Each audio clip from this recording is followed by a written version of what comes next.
Okay, belief, faith, belief. You will hear conflicting things about belief. You will read Neville Goddard where he talks about belief. He goes into great detail, quoting Bible verses and talking about believing. Belief uh, the unseen becoming the seen. Faith. I take faith more as like a stubbornness, stick to itiveness. Keeping the faith, that sort of thing. Um, but you will find people out there saying, "No, you don't have to believe this stuff in order to manifest. Just keep affirming. Do your affirmations constantly. Repeat it. You know, kind of like stick to a mental diet. You know, obviously focus on what you want, not what you don't want. But not so much like you have to believe, like in a really like in a religious kind of way, or even in your believe in your true ability to do this. But at the same time, if you're manifesting, if you're doing affirmations constantly, there must be some sort of belief or hope that it's going to work. Otherwise, why do it, right? You'd be like everybody else going on autopilot and just letting things manifest willy nilly based on your reactions throughout the day. You react to things, you get triggered by things, you whatever beliefs that you do have, and things just unfold naturally that way. Although it's going to be random, it's probably not going to be what you want. You're going to have all these biases that you don't want, like things like the rich get richer, the poor get poorer. You've got to work your butt off for money. Money doesn't come easily. I'm not Rockefeller. All those things that you grew up with that you're trying to deprogram right now because it's gotten you where you don't really want to be. You want to be like that 1% who, you know, you ever see people frustratingly talk about the 1% and talk about how, man, they have a clear head. They walk around like they're entitled. Right? Yeah, they walk around like they're entitled because they know that they really are. You're all entitled. You're all entitled to what you want. That's what Neville's been trying to tell you the whole time. You are entitled. It's a different kind of entitlement. It's not so much in a nasty way or a at the expense of others way, right? When we talk about entitlement these days, we talk about at the expense of others. Someone who's either collecting welfare.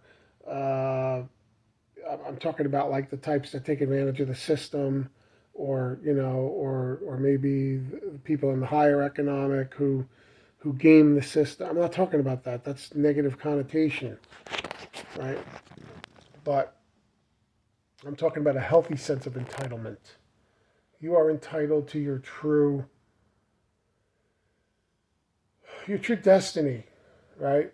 To unfold and grow into your true destiny, your greatness, your natural greatness of who and what you really are.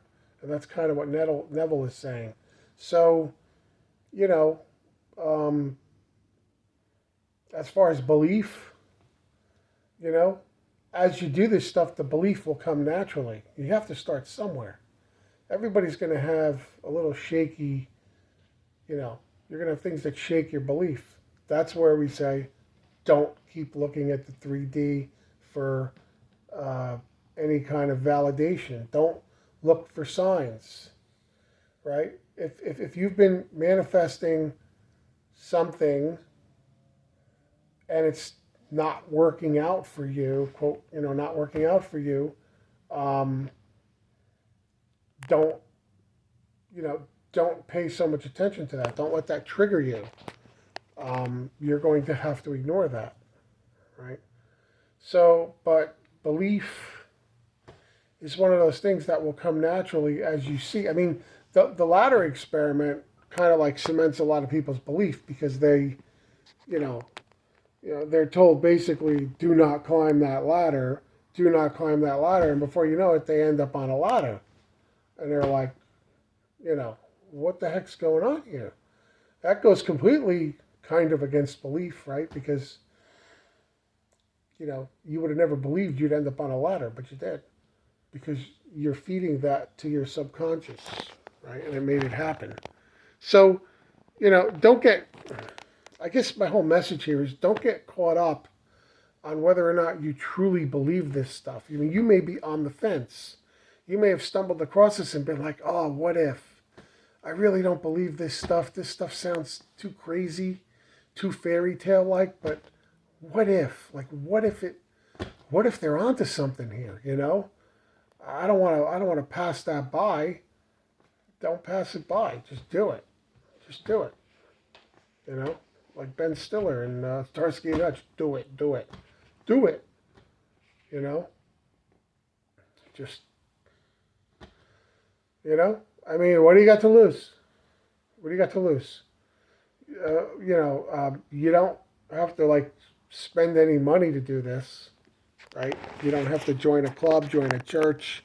None of that. The most money you really spend, if you're going to spend any money at all, is a few dollars buying Neville's books. I mean, you could get them online completely free in PDF form, but if you want something a little nicer, maybe get it through Amazon, through like a Kindle or a Kindle app, something like that, or maybe a paperback or something. But we're talking minimal here. We're not talking, you don't have to spend money. You don't have to buy some expensive Neville course or something like that. All the material's out here. Just do it. So, the belief will come. So don't let contradictions where some people say, you'll read Neville talk about faith and all this stuff, and then you'll have other people talking about, you don't need to believe in order to do this or whatever. People, they're talking about different aspects of belief or belief in a process or whatever. Don't get hung up on that, So I don't know if this message is going to help anyone or is going to let anybody have an aha moment or be useful. I get inspired to say these things and I film them.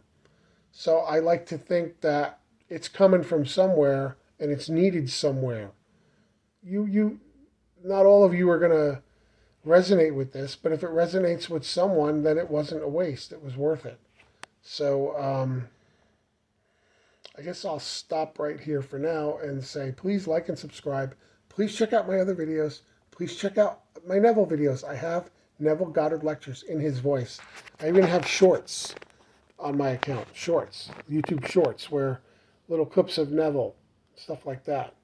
Or even not shorts, but not long, not the whole lecture clips that you can listen to. That's very inspiring, especially in his voice. And I even have some with a nice, inspiring, low-level music track in the background, if you search around and find those. So anyway, please like and subscribe, and thank you, and I'll see you in the next video.